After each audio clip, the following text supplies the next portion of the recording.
Here's the next one, is the file formats and choosing the right file format for your image. And I'm going to go through a lot of different information here. If anybody has any questions as I'm doing this, please stop me and ask, okay? Because this is going to be a lot of technical information. The four that we're going to focus on right now are JPEG, GIF, PNG8, and PNG24. Each one of them has their own pluses and minuses depending on the particular scenario that you're going to use the images. If we're talking photos, like photos of people, images that have lots of colors, and images that you're going to want to try to hold some detail on, the JPEG is going to be the way that you're going to want to go. That's going to be your most basic version of photos.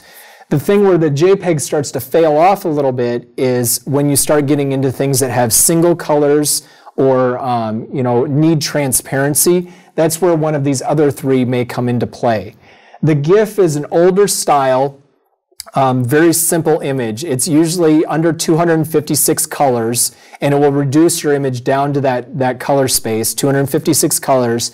And there even was an older version called a transparent GIF where you could actually go in and choose one of the colors and drop that color out. And so if in your HTML, if it sat on top of another color, that color would show through. And that used to be the way that the web ran for a long time, was that transparent GIF. That was the only way to get fancy curves and all sorts of stuff. Then they came out with the PNG8 and PNG24. The PNG8 allows for colors to the level that the JPEG does, and also kind of runs that gambit in between where it also keeps some of the nice straight lines that the GIF does.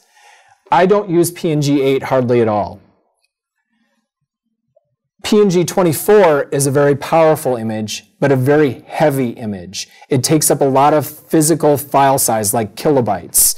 But the big advantage to the PNG8 is that it will allow for full transparency. So that means if you create an image and you have it on a transparent background and you see it kind of fade from one color like green down into nothingness, it will actually allow that to sit on another color and you will see that fade, kind of like a drop shadow or anything that might give dimension. So that's where the power of this image is. But as you can see between these different ones, there's considerable size difference between each one as well. But the JPEG, as we work with things that are very straight lined, like letters, you can start to see what's called noise around these letters, where it's kind of like it looks like it's blotty, and that the letters aren't as sharp as they could be. The GIF allows for a little bit more sharpness in each one of the lines, but you're really reduced down to the amount of colors. If this was over 256 colors, it would start to look bad.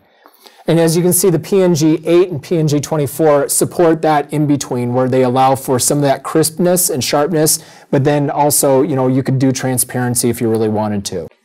Same thing then just coming into full color on transparent. You can see that this one doesn't support it. The GIF dropping out the green, you can see these little lines around it. The PNG8 did also not a very good job of it, but the PNG24 is nice and smooth all the way around the edges.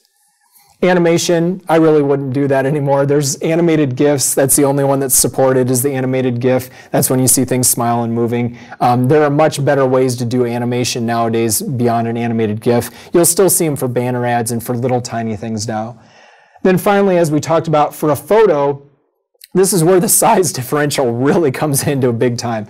You can see this is, and we're talking bytes at this point, so this is less than a kilobyte. This photo looks pretty crisp. It's been optimized. It's lost a little quality, but it still looks pretty good from a distance.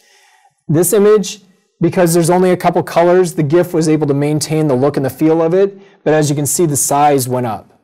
Same thing then with the PNG8. It may look a little bit better than the GIF because it's retaining a little bit stronger blues. It isn't quite as washed out as this, but once again, the file size went up.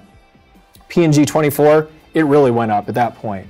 And it's because there's just more information that's what's necessary.